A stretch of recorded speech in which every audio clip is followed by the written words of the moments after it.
خاتون حضور کی خدمت میں حاضر ہوئی اور عرض کی یا رسول اللہ صلی اللہ علیہ وسلم مجھ سے بدکاری سرزد ہو گئی ہے اور میرے پیٹ میں بچہ ہے اور میں چاہتی ہوں کہ آخرت کی سزا کی بجائے دنیا کے اوپر اس کی سزا مجھے دے دی جائے تاکہ میں پاک ہو جاؤں اور صاف ہو جاؤں، کیونکہ آخرت کی سزائیں بہت سخت ہیں۔ اللہ کے محبوب علیہ السلام نے جبریل امین سے ایک دن پوچھا تھا مجھے جہنم کے عذابوں کا ذکر سناؤ، تو عرض کی یا رسول اللہ صلی اللہ علیہ وسلم ہلکا ترین عذاب یہ ہے کہ جہنمی کے پاؤں میں آگ کے جوتے رکھے جائیں گے، باقی اس کے پورے بدن پہ آگ نہیں ہوگی، صرف آگ کے جوتے اس کو پہنائے جائیں گے، لیکن اس کی حدت، گرمی اور شدت اتنی ہوگی یغلی منہما دماغہ، اس کی شدت سے اس کا دماغ پگھل کر ناک اور کانوں کے ذریعے سے باہر آنا شروع ہو جائے گا۔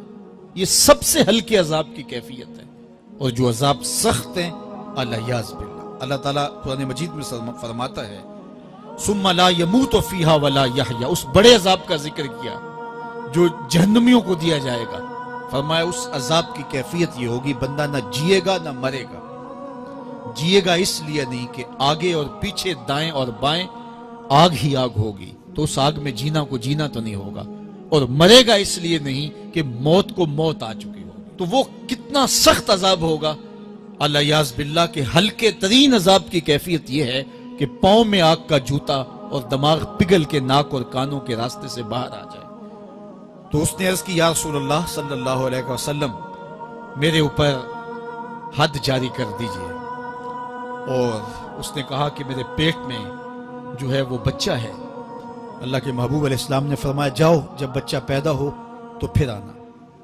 وہ چلی گئی، تو جب بچہ پیدا ہوا تو گود میں اٹھائے پھر حضور کی خدمت میں حاضر ہوئے اور عرض کی یا رسول اللہ یہ ہے بچہ جو میں نے گناہ کیا تھا، بدکاری کی تھی، آج یہ اس کی نشانی ہے۔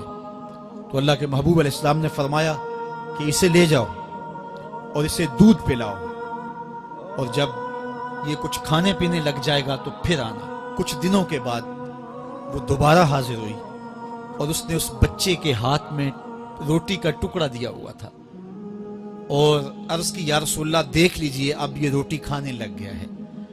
اللہ اکبر۔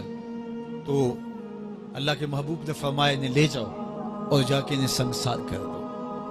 اس کی یہ حد بنتی تھی، اس کو سنگسار کیا اور اس نے خود یہ سزا اپنے لیے قبول کی۔ تو یہ بات ذہن نشین کیجئے کہ یہ وہ لوگ تھے کہ جن سے کبھی کوئی گناہ سرزد ہو جاتا تو وہ جلد توبہ کرتے، اور اس کی بڑی سے بڑی حد اور سزا بھی ہوتی تو وہ بھی کاٹنے کے لیے تیار ہو جاتے۔ میں اور آپ دیکھیں کہ ہماری زندگی میں اگر گناہ ہیں اور ہمیں سچی توبہ کی توفیق بھی نصیب نہیں ہے اور آئندہ نہ کرنے کا عزم مصمم ہو، پکا ارادہ ہو کہ یہ گناہ زندگی میں دوبارہ نہیں کروں گا، الگ بات ہے کہ پھر دوبارہ اس سے سرزد ہو جائے، لیکن جب وہ توبہ کر رہا ہو تو اس وقت اس کا پختہ عزم ہو اور اس کے دل کے کسی گوشے میں نہ ہو کہ چلو میں توبہ کر لیتا ہوں اور پھر ہو گیا تو پھر کر لوں گا، پکا عزم ہو کہ دوبارہ یہ گناہ نہیں کروں گا۔ اور اگر زبان سے توبہ توبہ کر رہا ہو اور دل میں ہو کہ ٹھیک ہے یہ تو صبح بھی مجھ سے عمل بد سرزد ہونا ہے، تو اللہ تعالیٰ سے یہ مذاق کرنے والی بات ہے، اور اللہ تعالیٰ سے جو مذاق کرتا ہے وہ کہاں کھڑا ہے وہ خود سوچ لے۔ وہ کیا کسی نے کہا تھا کہ توبہ کی پھر توبہ کر کے توڑ دی، میری اس توبہ پہ توبہ کر اٹھی۔ تو ایسی توبہ نہیں ہے کہ جو رسماً کسی مجلس میں چلے گئے، کسی اجتماع میں چلے گئے تو سب لوگوں نے توبہ کی تو وہ بھی توبہ کرتا رہا، لیکن اس کا عزم مصمم پختہ ارادہ نہیں تھا گناہوں کو چھوڑنے کا، تو یہ توبہ نہیں، یہ مذاق ہے۔ اس لیے اللہ کے حضور سچی توبہ یہ ہے کہ ماں قبل کے گناہوں سے مٹی کے گھروندے پاؤں پہ بناتا ہے اور انہیں مسمار کر دیتا ہے۔ وہ کبھی آپ نے دیکھا ہوگا کہ بچے ریت میں اپنا پاؤں رکھ کر کے اوپر سے ریت تھپک لیتے ہیں اور پھر پاؤں ہولے سے نکال لیتے ہیں، بچ جائے تو بڑے خوش ہوتے ہیں، اور جب کھیل ختم ہو جاتے تو اسے گرا دیتے ہیں اپنے ہاتھوں سے۔ بہلول بھی اسی شغل میں لگا ہوا ہے، بہلول یہ کام کر رہا ہے، گروندے بناتا ہے گراتا ہے، گروندے بناتا ہے گراتا ہے۔ بادشاہ گزرا، پوچھا بہلول کیا کر رہے ہو؟ ہنس کے کہا جنت کے مکان بنا رہا ہوں۔ کہا بیچتے ہو؟ ہاں بیچتا ہوں. کتنے کا؟ 10 روپے کا، سیل لگائی ہوئی ہے.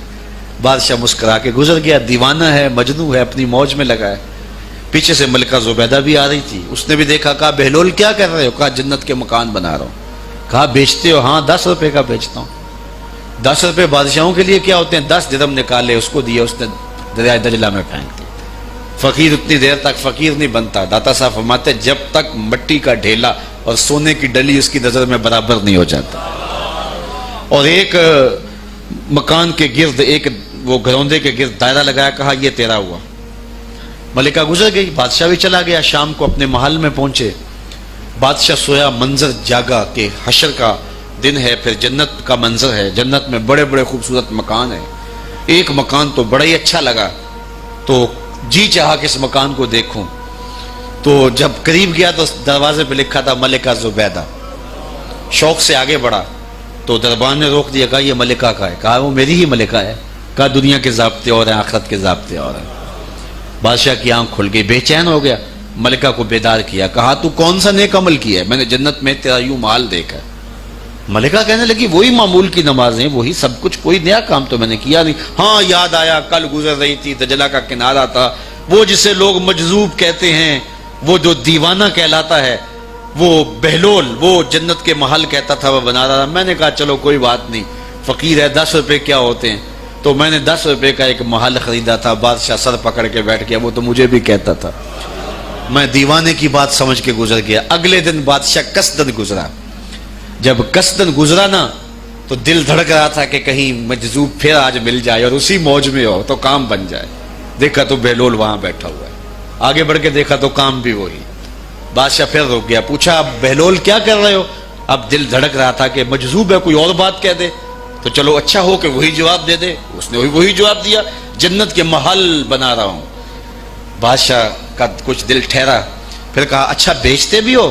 ہاں ہاں بیچنے کے لیے بنا رہا ہوں. بادشاہ ادھر جیب میں ہاتھ ڈال رہا ہے اور ادھر پوچھ رہا ہے کتنے کا؟ کہا آدھی حکومت لگے گی. کہا کل تو 10 روپے کے بتا رہے تھے. کہا کل تم نے دیکھا نہیں تھا، آج سودا دیکھ کے لے رہے ہو. اللہ تعالیٰ ارشاد فرماتا ہے انما تنذر من اتبع ذکر وخشی الرحمن بالغیب. جو ان ڈٹھے سودے کرتے ہیں، جو بغیر دیکھ کے کرتے ہیں. اچھا چلو ایک خوشخبری میں آپ کو بھی سناؤں، اور وہ خوشخبری رسول اللہ کی زبان سے. حضور نے فرمایا طوبی لمن رآنی وآمن بی وطوبی 7 مرات من لم یرانی وآمن بی. فرمایا صحابہ تمہیں مبارک ہو ایمان کی کہ تم نے مجھے دیکھا اور میرے اوپر ایمان لائے. اور کہا انہیں 7 مبارکیں ہوں جنہوں نے مجھے دیکھا بھی نہیں ہوگا اور پھر بھی ایمان لائیں گے. انما تنذر من اتبع ذکر وخشی الرحمن بالغیب فبشرہ بمغفرۃ واجر کریم. ان کو بشارت دے دیجئے بڑی عزت والے اجر کی اور خوشخبری بھی. تو جس اجر کو میرا رب بھی کریم کہہ رہا ہے وہ اجر کیسا ہوگا. تو یہاں تو لہجہ دم توڑتا ہے اور الفاظ ساتھ نہیں دیتے کہ اجر کریم کی کیا تعریف کریں جس اجر کو میرے رب ہے. لا فضل لعربی علی اعجمی. کسی عربی کو اجمی پر کوئی فضیلت نہیں ہے، اور کسی اجمی کو کسی عربی پر کوئی فضیلت نہیں ہے. کسی گورے کو کالے پر، کسی کالے کو گورے پر کوئی فضیلت نہیں. فضیلت کا معیار صرف تقوی ہے. ہمارے آج بھی ہندوانہ رسمیں ختم نہیں ہو رہی. دولت کی تقسیم پر، امیر غریب کی بنیاد پر اس معاشرے میں تقسیم موجود ہے. ہمارے دیہاتوں میں چودھری اور کمی کی بنیاد پر تقسیم موجود ہے. رعایا اور حکمرانوں کی بنیاد پر یہاں تقسیمیں موجود ہیں. لیکن میرے اور آپ کے آقا و مولا نے قیامت تک آنے والی انسانیت کے لیے جو منشور دیا وہ یہ تھا کسی عربی کو اجمی پر کوئی فضیلت نہیں، کسی اجمی کو عربی پر کوئی فضیلت نہیں، کسی گورے کو کالے پر کوئی فضیلت نہیں. چونکہ کالے رنگ بھی اللہ نے بنائے ہیں، گورے رنگ بھی اللہ نے بنائے. حکیم لقمان رنگ کے کالے تھے اور صورت اچھی نہیں تھی. تو کسی نے ان سے پوچھا کہ آپ اتنے بدصورت کیوں ہیں؟ تو حکیم لقمان نے کیا جواب دیا؟ کہا آپ شکل میں نقص نکال رہے ہیں یا شکل بنانے والے میں نقص نکال رہے ہیں؟ تو وہ خاموش ہو گیا. اللہ اکبر. تو یہ اللہ نے بنایا ہے نا, اس نے کانٹا بھی اس نے پیدا کیا ہے, پھول بھی اس نے پیدا کیا ہے, چہروں کی رنگت اس نے بنائی ہے, کسی میں کوئی رنگ بھر دیا, کسی نے کوئی رنگ بھر دیا. تو رنگوں کی بنیاد پر, نسب کی بنیاد پر کوئی افضل, کوئی اشرف, کوئی اعلیٰ, کوئی بد, یہ نہیں ہے, بلکہ معیار جو دیا گیا وہ کیا تھا؟ تقوی. ان اکرمکم عند اللہ اتقاکم, جو زیادہ متقی ہے اللہ کے نزدیک وہی معزز ہے, وہی معتبر ہے. پھر حضور علیہ الصلوۃ والسلام نے عورتوں کے بارے میں تاکید کی کہ وہ تمہاری زیر دست ہیں, ان کی ملک کچھ نہیں ہوتا اور کمزور ہیں, ان کے بارے اللہ سے ڈرنا. اور حضور نے ان کے ساتھ حسن سلوک کرنے کی وصیت کی.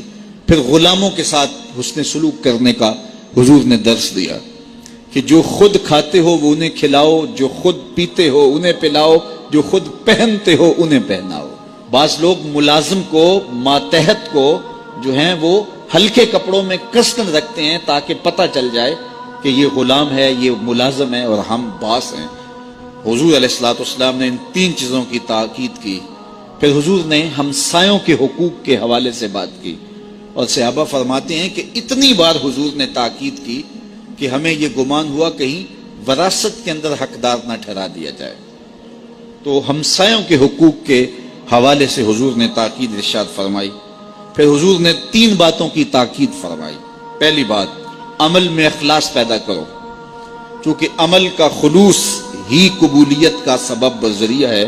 اگر عمل میں خلوص نہیں تو کچھ بھی پلے نہیں ہے. دوسری بات, حاکموں کو وصیت کرنا, جو بادشاہ وقت ہوں, حاکم ہوں, ان کو خیر کی بات کہنا, ان کو بتانا, ان کا قبلہ درست کرنے کی کوشش کرنا, یہ ذمہ داری ہے قوم کے اوپر. تیسری بات کی حضور نے یہ وصیت فرمائی, لزوم و جماعت المسلمین, مسلمانوں کی جماعت سے الگ نہ ہونا, الگ الگ ٹولیوں میں نہ بٹنا, لابیاں نہ بنانا, گروہ بندیاں نہ کرنا, جماعت کے ساتھ جڑ کے رہنا, فرقہ بندی سے بچنا اور جماعت وحدہ کا ساتھ دینا. حضور نے فرمائی, تابعوا السواد الاعظم فإنہ من شذ شذ فی النار, جو بڑی جماعت ہے, سواد اعظم ہے, ان کے ساتھ رہنا, جو ان سے بچھڑ گیا وہ جہنم میں ڈالا جائے گا. در ماہی دا چھوڑی ناہی, نہیں تے ہو جاویں گا روگی, جیڑی بکری اجڑوں وچھڑی او بگیاڑا جوگی. اس لیے لزوم و جماعت المسلمین, مسلمانوں کی جماعت کے ساتھ قائم رہنا. پھر حضور علیہ الصلوۃ والسلام نے فرمایا, اے امت مسلمہ, میں تمہیں لاوارث نہیں چھوڑ کے جا رہا, میں تمہارے اندر 2 بھاری چیزیں چھوڑ کے جا رہا ہوں, اور اگر تم ان کو مضبوطی سے تھام لوگے, میں ضمانت دیتا ہوں تم کبھی بھی گمراہ نہیں ہوگے. ایک اللہ کی